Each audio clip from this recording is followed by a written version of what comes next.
Hey guys, welcome back to Progressive Watch. So unfortunately, we're starting to see the negative effects of having a Republican-controlled Congress and the majority of governors in the United States representing the Republican Party.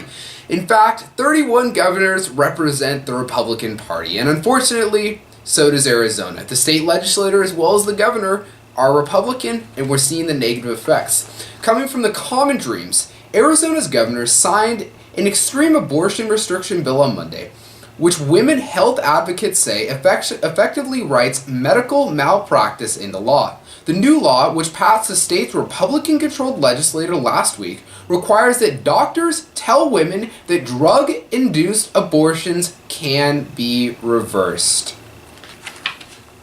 I want to make it very clear to everyone, this is medically unfounded. They have never tested this before.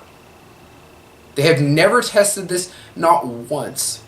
But before we get into that, let me just tell you a increasingly popular way, and this is what it's specifically referencing on the abortion bill.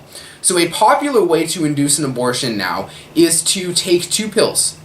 You take the first pill and you take the second pill to completely eradicate the fetus. What they're saying in this bill is that once you take the first pill, you can still reverse the abortion. That means it's not 100% going to be dead from that instance, but it's not medically founded. They don't know what's going to happen. In fact, they don't know the long-term consequences of telling them this, but they're just saying it. And according to the experts, we can see here that according to Dr. Cheryl Chastain, when she was talking to Talking Points Membo, she says that the medical literature is clear on its own. The first pill in a medical abortion is only about a 50% effective at ending a pregnancy.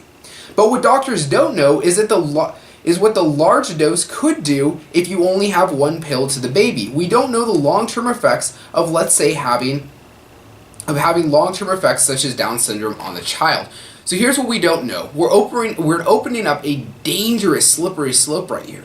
Because this child could be born with mental defects, Down syndrome, and all these kinds of issues. And you know why we don't know this? Because there's no medical studies on this. The Republican Party is just trying to propose to the women that what can happen here is that they're just trying to dissuade them from trying to have an abortion. That is not what's right because it's not backed by science.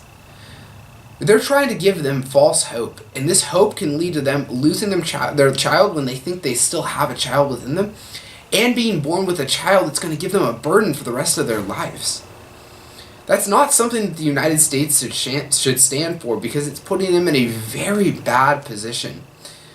And unfortunately, it's something that the Republicans are going to continue to report because science is obviously wrong according to the Republicans. Science doesn't have any merit. That's why they're passing something like this.